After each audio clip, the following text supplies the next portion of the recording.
All right, so let's talk a little more about databases. Most of you have either had or been there, so I'm not going to go over a lot about normalization.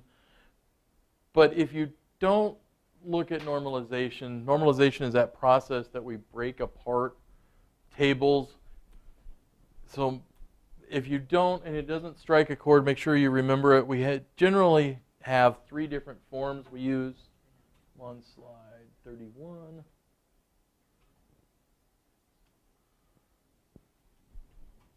Yes, I want to enable editing.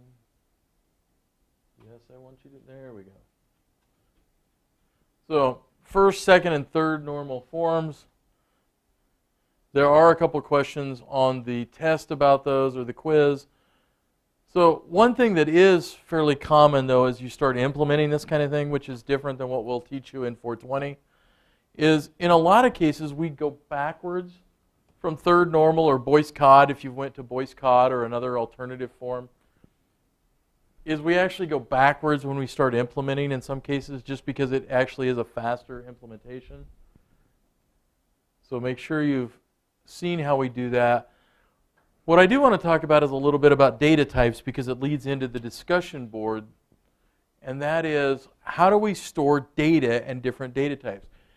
So if you think about SQL databases, they're a very rigid, very structured, and everything has a box. So data types become kind of an issue for us. So we have those supported natively by the database, and then we have other ones. And so there are some ways we handle some of these things. So for example, most databases have the ability to do either some kind of a character or a dollar signs. They have floats, they have real numbers, integers, and integers in different sizes. They a lot of times will actually have the ability to do variable length or blob files, binary files of some sort. Some databases actually will store larger than 2 gigabytes, but the problem is some of our data is getting so large.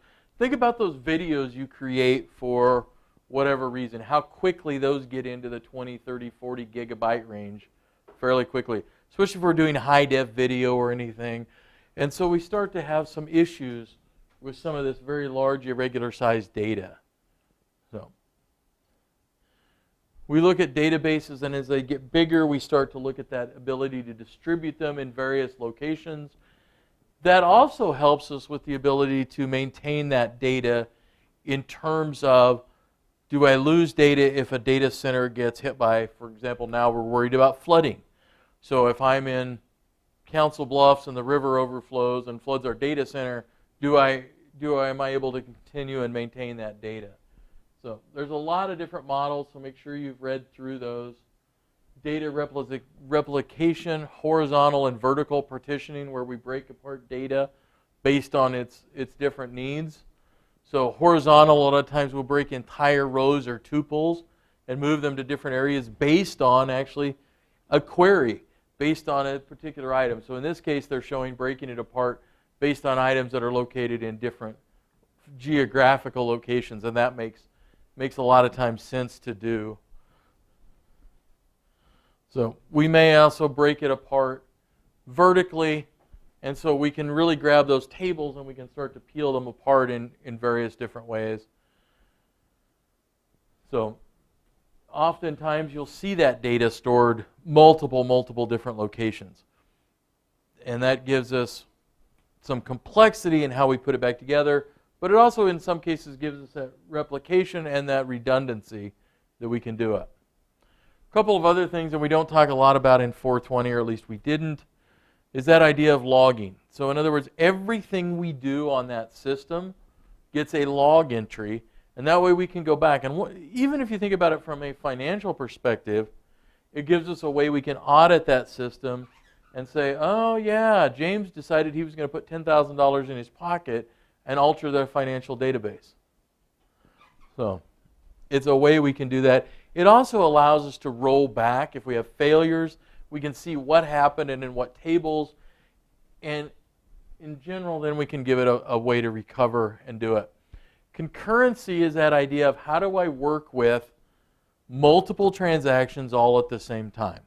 And so there's a lot of different ways we can lock pieces of the data.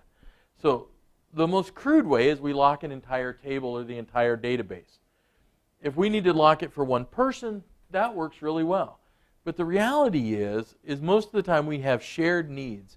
So we can lock it to read only. So other people can read the data. So think of Amazon. We can have multiple users reading the data even while it's in transition or in flux. And then we can actually lock by row or by columns. And if you think about that, if I have an intersection of a row and column, I can actually lock out individual cells or individual items inside of there. And so I have to be careful when I put it back together. If I have two people working on a very similar row, so think again about Amazon. Now everybody's trying to buy the LifeVest 3000. I may need to come up with an interesting plan to deal with the idea of concurrency. And so we do talk about concurrency a lot in database because there are issues where how do I read and write and update and make sure that all of those items are the same. So think about when we've got an inventory item. We have 10 items in inventory and I have two people. One's trying to buy 6 items, one's trying to buy 5 items. How do I deal with that and how do I grab that? So in database class we talk a lot about that and how we look at those particular pieces. So one of the things I would like to do, and I'll be sending out some invites onto Skype. So if you're online, we're going to send out some Skype pieces and try to find some times. I know it's hectic. We've all got busy schedules, but I just want to touch base with everybody on their project, kind of see where we're at, making sure that everybody's got some progress. I actually have a couple of students online who've already turned in Section 3, so I'm going to be going through those in the next couple of days. We're only 8 weeks away already. Some of you are graduating and getting out of here and going to do all these fun things in the future.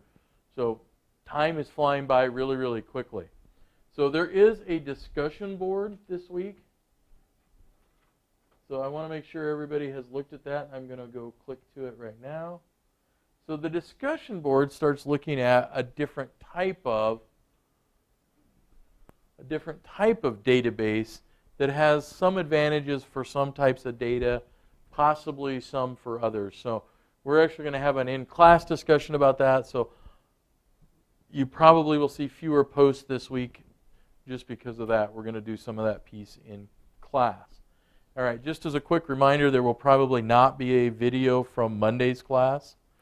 So if there is a video, it might be interesting since I'm scheduled for a root canal early in the morning. So we're going to use that on campus as a work day for your project. So I'm actually going to shift the due date for this up to Tuesday night before class actually on Wednesday. So be prepared for that. And that gives you guys a couple more days to work on that project.